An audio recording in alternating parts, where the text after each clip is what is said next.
What's going on, Serial Progress Seekers? Marshall here. On today's episode, Tabitha and I are sitting down with a very special guest to talk about a topic that we get questions about all the time.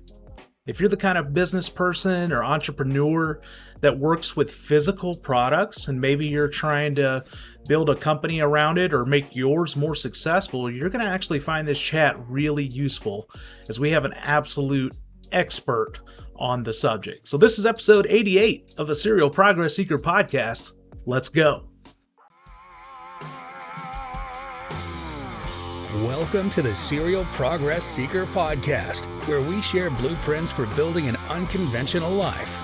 Each week, we conduct expert interviews, talk strategies, and share advice for escaping the 9-to-5 and building a life where you are free to do what you want, when you want, with whom you want, all while making an excellent living. Okay, Serial Progress Seekers, let's get started with the show. All right, Tab, I'm excited to get started today because this is going to be a real fun conversation. But as we kind of set this thing up, there's something specific I started thinking about because we're going to be talking about products today, right? And some very specific, some very niche products. So I'm excited to kind of dig something into that. But that started making me think about the products that I have sitting around me at all times, right? So I started looking around my desk. I'm like, what are some things that I kind of depend on from a day to day that I couldn't kind of get by without? So do you have kind of some of the same things when you start thinking about working from home and your setting around you that's going on all the time? Are there any products that you kind of lean on every single day? Oh, there's one. Yeah, one of them. My can't live without it. So, that's a good one. No, I'm totally old school, so I can't live without like my notebook, my notepad. I take notes, and y'all can make fun of me all you want, but I am old school. I take notes, and I always have a notepad and a pen around me at all times. So that's any me particular product-wise. kind of, do you lean to any kind of notebook or any like a style, or do you just like blank pages and you just go?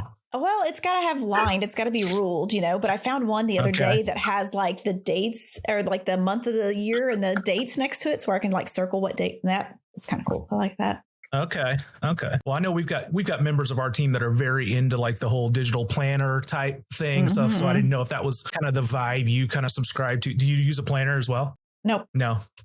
Yeah, me either. I lean on my calendar is what I lean on in my personal and professional life. Like everything lives and breathes on my calendar. So I totally get, what mine is? I was thinking about this. I was excited to kind of show you. This is it right here. Okay. I'm sure you've probably seen one of these. This is my little beautiful Bose speaker. And it's because when I'm sitting here working, we're obviously we're working from home, but I like to kind of multitask. And I didn't realize this about myself for a long, long time, but I like to listen to music and I really like to listen to podcasts.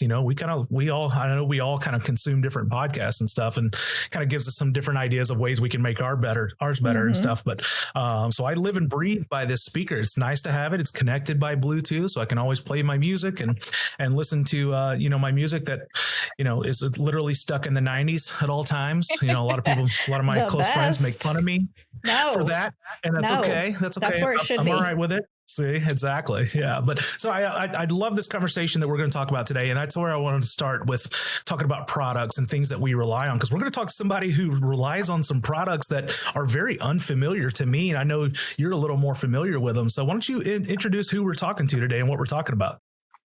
Yeah, so today is a really special day for me. If anybody has been listening to Serial Progress Seeker for any amount of time, you know that before I came to work here, I worked for a company called Relentless out of Phoenix, Arizona. And that's who we're going to be talking to today, is the founder of Relentless and Defy Products, who just so happens to also be my brother, Drew Janes. Drew is definitely a serial progress seeker. His life motto is he never stands still, and he lives that each and every day. Look at him like squinting over there. There's been questions in past podcast if we could aspire to be any person, who would it be? And I would definitely say that Drew's probably number one on that list for me. He's an incredible human being. He's a great brother. He's nice. Started and grown 2 companies now, and I would love to dig his brain into some of those and talk about those. So Drew, welcome to the podcast. That's incredible. Thank you guys. Yeah, that's good to hang with you guys. I got to ask you, older brother or younger brother? Gosh. Younger. Okay. My all right. Brother. So you got the big sister vibes. I got to know what we're dealing with as we're going here. Okay. All right. Yeah. Got it. Nice. Although you wouldn't know it with the way we act sometimes. So I just wanted to start today's conversation. Like, let's go back and talk about Relentless for just a minute, because that's kind of where my professional journey started. Our last podcast we recorded, we talked about, when you took a big risk, and it was to go work for a small company that grew, and that was Relentless for me. Talk a little bit about how Relentless started and some of the bigger projects that we worked on when you had Relentless. So it's fun to always go back, I think, and reminisce from the early times. I mean, it's literally going back like 16 years.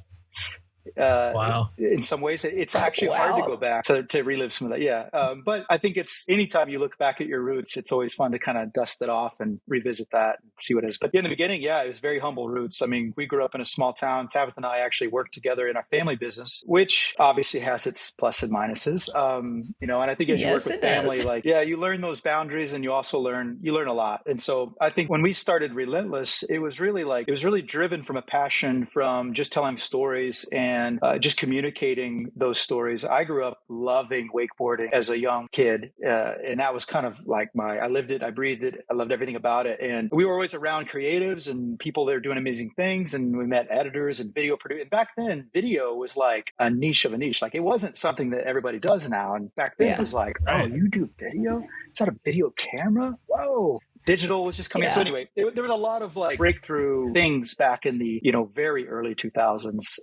And so, when we started, it was really telling stories. And then you realize telling stories is great, but now we need to make money and we need clients, and we need residual income, we need revenue, and you want to grow. And so it went from this cool creative telling stories to how do we actually generate revenue with this? And so I'm skipping over a lot of details, but there was a day, and Tabitha probably remembers this, that we were in the office and we said, okay, guys. Very distinctly. We had our way. Yeah. If we had our way, if we had our wish, who are the clients that we want to go after? Who do we want to knock on the door and say, you can't live without us. We need to help you tell your story. And we put a couple up on the wall, put some logos up, and it was literally okay, well, let's go. Started making phone calls, and it was I don't know. It's been a while now. 48 hours later, we get an email back, and it's hey, we got your email. This is great.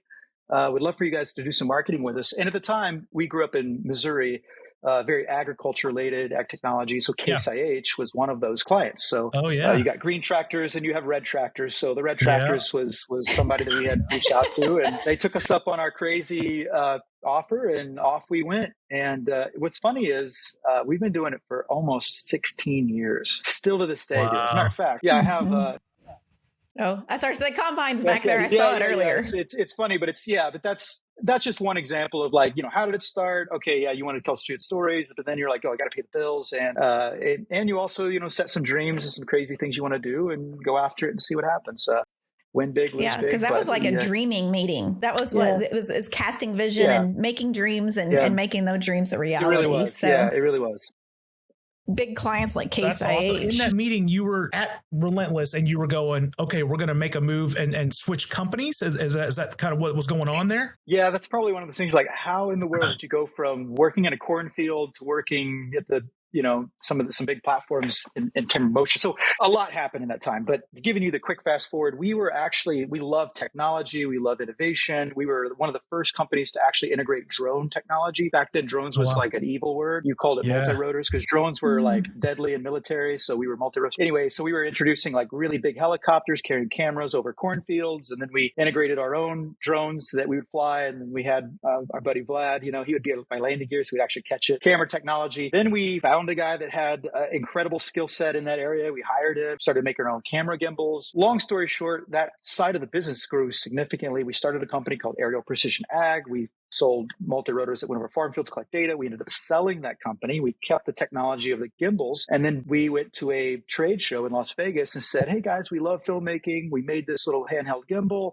And Defy launched one of the first handheld gimbals in the world. Just after FreeFly announced theirs. It was days after FreeFly Systems had announced theirs. And I think we are credited to one of the first companies in the world to actually engineer, sell, and ship a gimbal. As a matter of fact, it's like a relic now, but that transition was not common. It literally cornfield innovation, sell it, And now we're like, what do we do? As a matter of fact, we were on a shoot with Case IH. I opened my inbox because we went to the show and said, hey, we got this thing. If you're interested, just call me, email me. I gave my personal information. A blogger took it. I'm sitting in the cornfield. Emails come in and I'm like, somebody hacked my emails. I open my inbox and there's like 300 emails. People were like, here's my credit card information. I'm like, whoa, this isn't even a thing. So the business was forced in that way. And we were like, wow, this little idea we had actually took off. So Defy started from, again, dreaming, chaos, go out there, try it. And it apparently worked. And now what do you do?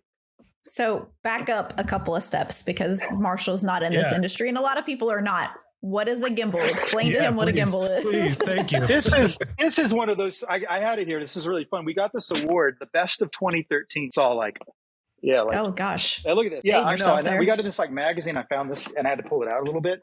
A gimbal. So it's the camera stabilizers. You see everybody walking around with the iPhone stabilizers. Back then it was gimbals, two-handed. You put big cameras on them. We started with that, and we were building around really small cameras and then really big cameras, and then the product evolution started there. But that was in 2012. So obviously not there anymore. That's not our world. So we don't do gimbals like that. We do other things, but that's where it started.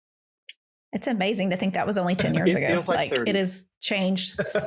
I know it's changed so much though in that amount of time. So what made you and D, obviously D was a big part of this, bringing him on board, but what made you guys create a gimbal in the first place? I mean, was it a need for Case IH for doing those shoots? I mean, was there a need there, or did you just see an innovation that, I can probably apply this to that and make it work as well? It's problem solving. And I think that any industry could probably say this, like, what are we doing and how do we make it better? Well, putting a camera on any type of flying system is going to look like garbage. Walking around with a camera in your hand back then did look like garbage. And so stabilizing a camera was something that was revolutionary. And usually it required a steady cam, which is very expensive and it's very time consuming to learn. So brushless technology was becoming available, which are the way the motors kind of interact and work. And so we built that for the drones that were, for agriculture, but we also made a handheld rig out of it because we're like, if we could walk around, then we've got both applications. And we weren't the first to do it. I think we were one of the first to actually package it, sell it, and ship it, support that globally. But that's kind of where it started, was solving that problem and making it look buttery smooth, regardless of what you put it on. Tab, I definitely want to ask about, because the process is really interesting to me. Tell me about like your investment. And I'm not talking about I'm not talking basically money, but what kind of time and energy were you guys putting in at that point to get this thing kind of, to the point where you wanted to, push it to the mass market? And then, what did that take? That's a good question. Everything. I bet. Everything. Yeah. It's funny because we reminisce about, I think any entrepreneur that's wanting to start something, it's like that first season of any entrepreneur's journey is full of those endeavors. So let me put it this way. When we first launched, this will help give you context. We sold over $1 million worth of product. We didn't have a product. Wow. We didn't have the process to make a product. Sounds great from the outside world. Yeah. It was terrible. To have somebody give you, we were buying CNC machines. We were hiring people. I don't think I slept for the first year. We were putting it together and we were building the technology. I mean, we were actually building the plane as we flew it, so to speak. So what was the investment? Really, it was everything. And it sounds like, wow, you guys are really successful. It's like, no, you really just had to work really hard to not die every day. And I think it was money. Obviously, you're basically borrowing time to build a product. But I think it's also like, I learned so much about people, managing processes, managing people, managing the ambition, like losing that ambition of why you started in the first place has never left this company. And there are moments when it tried to leave. And that's usually when you start to lose why you did it in the first place, which is also so important to me. And I did so many things wrong back then. And I love it because when looking back, it's like, those are the scars you get and you'll never get them again. But once you got them, you can move on. And so what did you invest? Literally everything. It was a major sacrifice. It was a lot. And the company's not what it is then. Obviously we're not even doing gimbals anymore. I mean, we're into stabilized heads. We build cable cam systems for major sports and feature films and big camera gimbals. But that sacrifice is still there today. It's just very different. And I think you try to learn from those scars and not repeat them. But to other entrepreneurs that are like, oh man, it must be great. Like to have a product and sell it and you get money. The grass is always greener, or it's greener where you water it. Right. So Always. So I know this about you. You never was in manufacturing before, never built anything. It was always creative stuff. So how in the world did you go through the process and learn how to find somebody to manufacture it, find ways to get your product out there into the market and going to NAB and talking about, like, how did you just go from this idea and you've got it in your hand and you're at NAB and 300 people are emailing you over one weekend. Like, how did you go from this idea to actually learning how to manufacture an actual physical product that you could hand somebody? Fail fast, fail a lot. That's how. Yeah. There's no roses around the story. I mean, it was a success story, I think, when you look at it in that sense. But I think, how did we do it? You just try it. I'm a big believer of, you've got 10 of these. Hopefully, most of us have 10 of these, and what you do with them actually matters. Like actually being able to run after an idea and not, so we can sit, we can talk, we can plan, we can talk about process. But at the end of the day, it's what are we doing? And I think during those moments, our value was at our speed. I think we were able to say, okay, well, next step, we got to start machining this. And, there's a lot I regret. We built an entire machine shop. We ran 24 hours a day, 7 days a week. At one time, we had 24 people working full time, building systems, and we were shipping to over 50 countries. We were selling hundreds of products, and we were machining that. How did you learn it? You just go. You learn it and you make the mistakes and you don't make them again. You don't make them twice. And, I wish there was a better answer.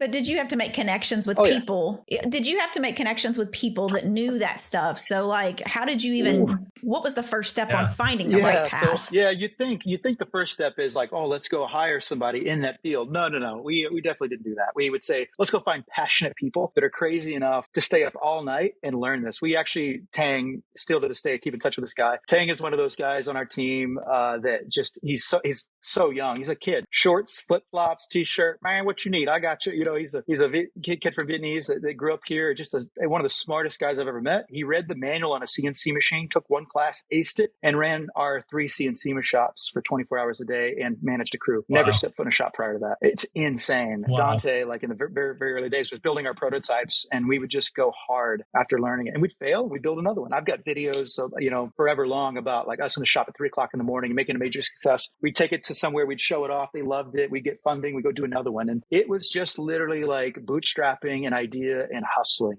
Now, I don't want it to sound that renegade. I think we definitely got to a point where we were polishing it and it was definitely refined. But yeah, in the early days, how did you do it? You just go. And the advice I would give is like, that's not always for everybody. That can burn people out. So I think there's a balance between like the hustle versus like, let's stop and sharpen the axe. Let's get smart about it. Let's create a process. We were definitely heavier on let's go. But I think as we've gotten a lot older, in this case, I think we refined that. But that grit, that hustle, that passion, it's still there and stronger than ever. And so you can tell you don't hide it very well. You got plenty of passion. That's pretty awesome. So talk about now how Defy has kind of made a switch. We don't do the gimbals anymore. And what is it that Defy is doing now? What's the big focus? Well, you got to button up a little bit. I think we went from the hustle of building some of the, crazy systems that no one's ever seen before to like now engineering complete holistic end-to-end broadcast solutions. It's a fancy way to say we show up, we build some incredible camera movement systems for live television, broadcast, and feature film. We make probably 10 different industry exclusive products for live television, professional sports, feature film, and cinema work. We built entire ecosystems for Apple, for the Steve Jobs Theater. We've built systems that ran for the Super Bowl. We've built systems that are live television from Jack Ryan to Game of Thrones to Avatar to all these major movies that you'd see in the theater. But it's actually engineering a solution that can be put to work by people from now we're in over 60 countries. And we just had a good client of ours from Japan show up yesterday, and we built a solution for him, and out he goes. And it's so satisfying to go from what it was to what it is now, and being able to truly engineer an end-to-end solution. And to put skin on it, it's really, we build cable cam systems, we build dolly systems that are fully remote, fully wireless, IP-based control system with camera control. I get it. It's a lot of buzzwords, but it's truly an industry exclusive that I think we're really proud to say we're one of the only ones who can build that type of solution and scale that. We built a cable cam that goes 60 miles an hour in New York for horse racing. It's the longest permanent installation for cable cam live coverage coverage in the world. It goes 60 miles an hour. It's fully wireless and fully battery operated. And it's been outside for 6 straight months doing the same job every day. So it's just been very, very hard, but very rewarding. And that growth is, that's why we say we didn't go make it. It kind of found us, and we kind of built our future around that tap on the shoulder that I think we've been getting. So it's been fun. So I kind of want to go sideways a little bit, and let's talk about, because you were talking about finding the right people, that not somebody that has a degree or knows how to do this thing or works in that, but finding passionate people. How? Because you're excellent at that as far as finding the right people for the work. How do you find these people that have this passion and have this desire to continually learn and change? And because everybody that works for you is a serial progress seeker. They're always challenging the norm and making things different and making things better. So how do you find those people? They find each other, right? I think it's, there's an attraction when you be able to talk to somebody that's truly passionate that you being to connect with. I actually I'm becoming more introverted as I get older. I think because I have 2 young kids and a chaos dog, and it's utterly chaos. So sometimes I like my solitude and quiet, which is unique. But other times, I love just talking and understanding how people work, how they think, and what they're optimizing their life for. A favorite of mine is asking somebody that you just meet, like, "Oh, what do you do?" If Somebody asked you, "Hey, what do you do?" What would you answer to that question? I don't know, because it's constantly changing. Inspiring other people to live the life that they desire. That's really what we do. That's a fantastic answer, because I think, how do you find them? You ask really blunt questions. You get to know people, and I think some of us are really tied to what we do, like what we're paid to do versus who we are. So what do you do is more of like learning that. And I think when you find people that are truly passionate, you unlock something in them. It's like, oh, I like this guy or this girl that's got this passion, this idea. So once you start finding them, it's like, hey, I'm working on this thing. Do you want to daily, weekly? I can tell you how many people come through here and they're like, hey, we're aligning this thing. You want to, work with us on this project we're doing? And all over the world. Andrew Chandler is a dear friend of mine. He's from the UK. He's helped us build an entire UK kind of R&D department. And again, he's a surfer, loves the water, loves family, just the utter chaos of just going out and just hustling. We align. It's right, with an accent. Right, that's Australian. Sorry, but he's got that base that's perfect, aligned with me. But then it's like, what else do you do? Oh, you love to solve problems and create solutions around that. And so it's just finding those people that align in that way and just gluing it all together. And just, it's not a one and done. It's like everything else in life. It's a constant relationship check-in and just optimizing for how people work, how they tick, what they're interested in, and just keeping that alive. I don't take my guys for granted. There's not a day that goes by that I tell them I appreciate them, I'm thankful for them, and I truly mean it. And I think they would tell you the same, is because I would not be here without them. Even the guys that aren't in the office now that were with us in the past, the same thing. And it's insane. Like you put that team together, regardless of what you do. If you're an entrepreneur building something that's just an idea in a garage, or you're working on a spreadsheet for something, like, it doesn't matter. Like, just sitting down and actually building a team around something as an idea is really powerful. But it's just that team that are aligned in that way, is nothing will stop them. That's very true, because I still feel that to this day. I have a hard time saying Relentless or Defy is. I always say we are, and I'm like, wait, you're not part of that anymore. You're not we anymore. You're always part of it. It never leaves you. It's in your blood. That team sticks together. Really does. Yeah, it really does. No, it doesn't. So Drew, I'm interested to know if I'm I don't know, you've already mentioned several different, movies that you've worked on and sports organizations. How are these people finding you? So when they're looking for you and out there for you, because obviously you've built this very successful company with a outstanding reputation because you keep getting these amazing projects, but how are they going about finding you?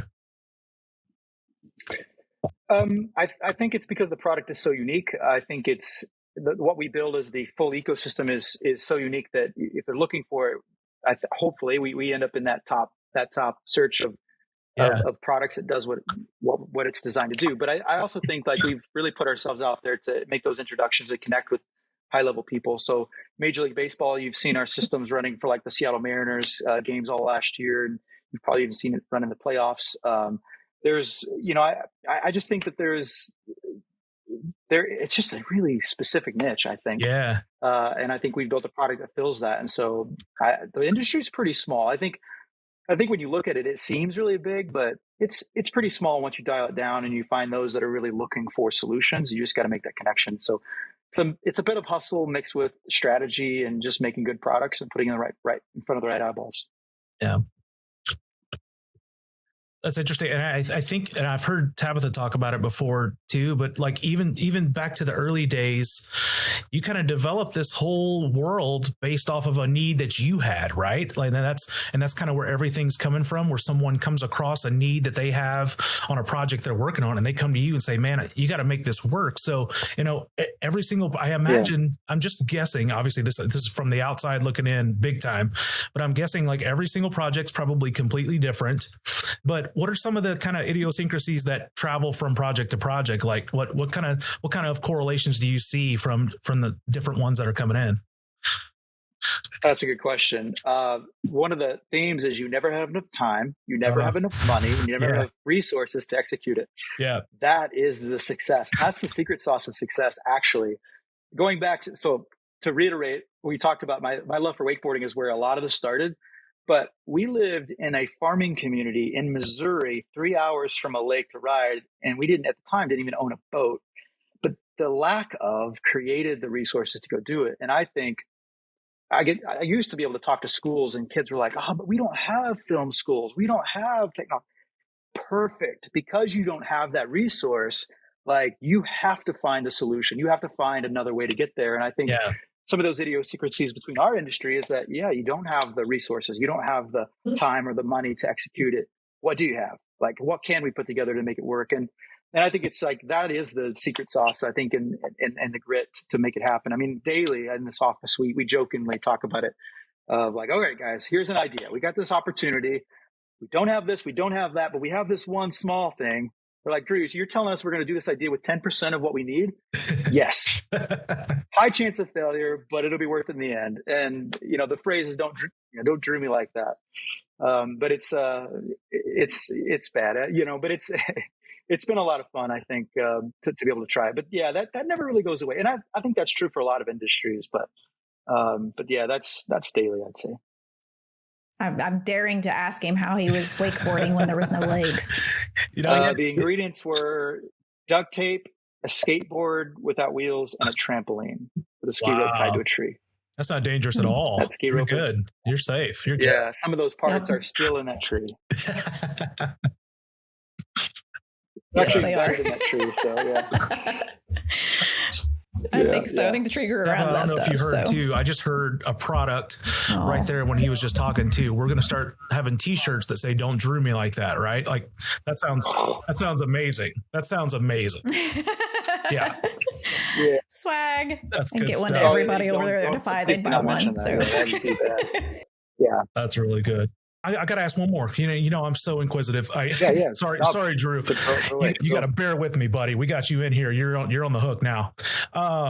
So I'm interested about the transition between company A to company B. Obviously, there was probably a middle time where you're dealing with both. I'd love to know what was the how do you sever the tie from one and really kick into gear with the other one? And what was that little process like? I still don't have an answer for that.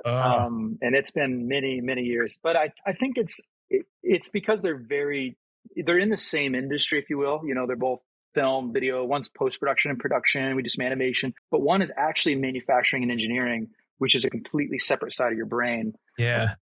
So I've had to learn to be left brain, right brain, and then switch and then go, so it's a challenge for sure. But I think, aside from that, I think it's physically running two completely separate businesses is finding the right people that can help with that switch.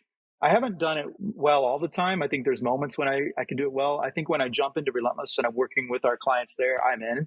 I'm 100% in and I love it. And I'm just like, oh, this is so refreshing. And I go, and then I'm like, oh yeah, defy. Like, and you have to flip the switch and run back. And then that one. So there's a little bit of that happens. And I think that's natural for anybody that can juggle multiple things. But I think it gets better over time if you find the right people. How do you switch? I think that's probably one of my weaker points is that I'm all in. I never stand still is the fact that I'm like all in, it's do or die, I go. Yeah. Okay, stop. all in, go, and maybe that's not good advice at all, obviously, but it's worked for me in a way because I think that I've got a good team that kind of picks up the pieces. I am kind of like a tornado to come in and be able to create a little bit of chaos, but new growth happens from it. I'm trying to put a positive spin to it, but it really is a good team to be able to make that switch and transition. We're still doing it though. We're still working on it, but it's a lot. Yeah. Well, so what are you guys doing right now? What's top of mind literally right now? And what's next for you? What's kind of on the docket? We have way too many products on dock. We're actually launching a brand new product next week. We've been really excited about it. It's one of our first affordable prosumer products that, nice. Well, I guess I can tell you because by the time, we should, but it's a lightweight. I was sorry, this episode's going live after you're live, so go ahead. It's one of the first of its kind. It's a fully wireless, battery operated, full IP based control system for a wireless dolly for cameras. So you can install a 40-foot track in a room. You put the dolly on, you put your stabilized head on, you go operate forever away, and you have full control over the camera, the lens, the dolly, the automation of it, and it's a lot of buzzwords again, but it's a first of its kind, but it's actually affordable. These systems are triple digits, and we're making this system a fraction of that price, which I think is unique. Nice. And we also are launching multiple different cable cam systems for multiple different sports and entertainment shows. We're engineering for studios. We're working on a few feature films. It's a lot going on, but we're juggling it, loving every day. And, I wish I could tell you specifics, but I don't know. The guys might throw their shoe at me. Yeah, that's true. How do we keep up with what you got going on? What's the best way to do it? We try to do our best with social media. Our Instagram is really where we live with just updates. I think we have a lot of fun little updates that we put on, just around the shop or our product launches, our clients. That's a great way to see it. So we're at Defy Products on Instagram. You can check us out there. It's a fun way to give us a shout out. Very cool. Say hey. So last question, what has been your most favorite project that you've ever worked on? Maybe give me an option with, what do you mean by favorite? I don't know. The one that was the most fulfilling that you just enjoyed the most. It's a fun one to answer because I think there's some that had stretched me the most that, I'll give you an answer of one that was the most interesting. Fulfilled, I don't know. The ones that fulfill you the most are the boring ones because you go do them and you go home. That's the most fulfilling because you're like, oh, check, moving on. But it's not the ones you want to talk about. So the memorable, enjoyable, we did this job in Hawaii that they built this camera system that cost over $1 million. It weighed over 250 pounds and it had 10 cameras in it. It was massive. I said, hey, we got this cable cam shot. We built this custom cable cam for it. We want you to fly it over the ocean. I'm like, great. Like, hold my beer, watch this. Let's go. So I fly to Maui. I meet up with the guys and I'm like, this guy shows up in a pickup truck, a step ladder, and a come along. And I'm like, wait a second. We're flying $1 million camera from a tree to a rock over the ocean with this? That ain't gonna work. But instead of the come along, I said, hey, we'll tie it to the tree. We'll put it through redirect, go to the front of your truck, put it in reverse.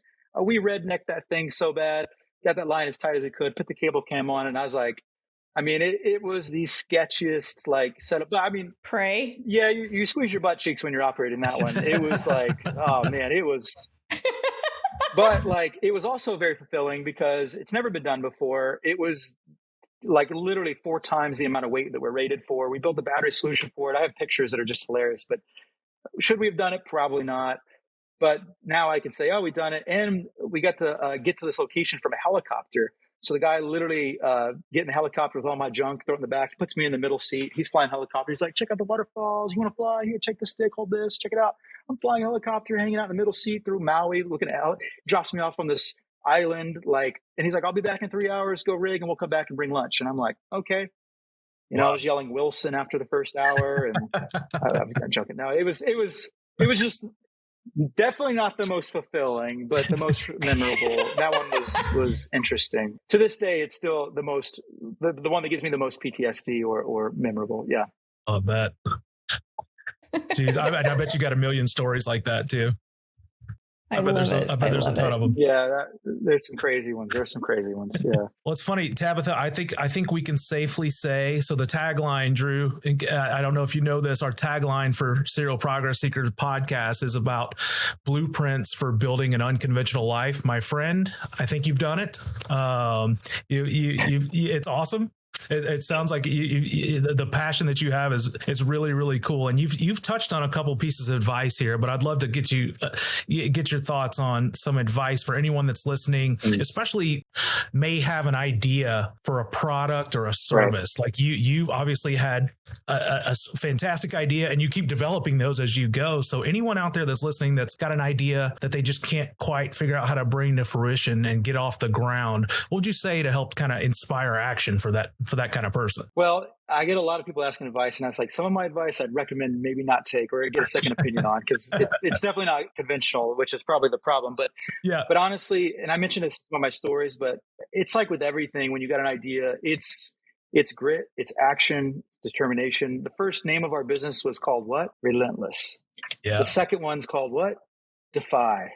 Yeah. There's that theme of like, there's no secret ingredient. It's grit, it's hustle, it's use these, like, let's go, like, let's find a way to do it. And I think that's, I wish I could give you advice, go read this book, go join this seminar, go do this thing. But honestly, like, and it's not just work harder, not smarter. It's not that. I think working harder is getting, it forced me to say, I got to sharpen the axe. I got to get smarter with it. But I honestly think just the grit of saying, what is that idea?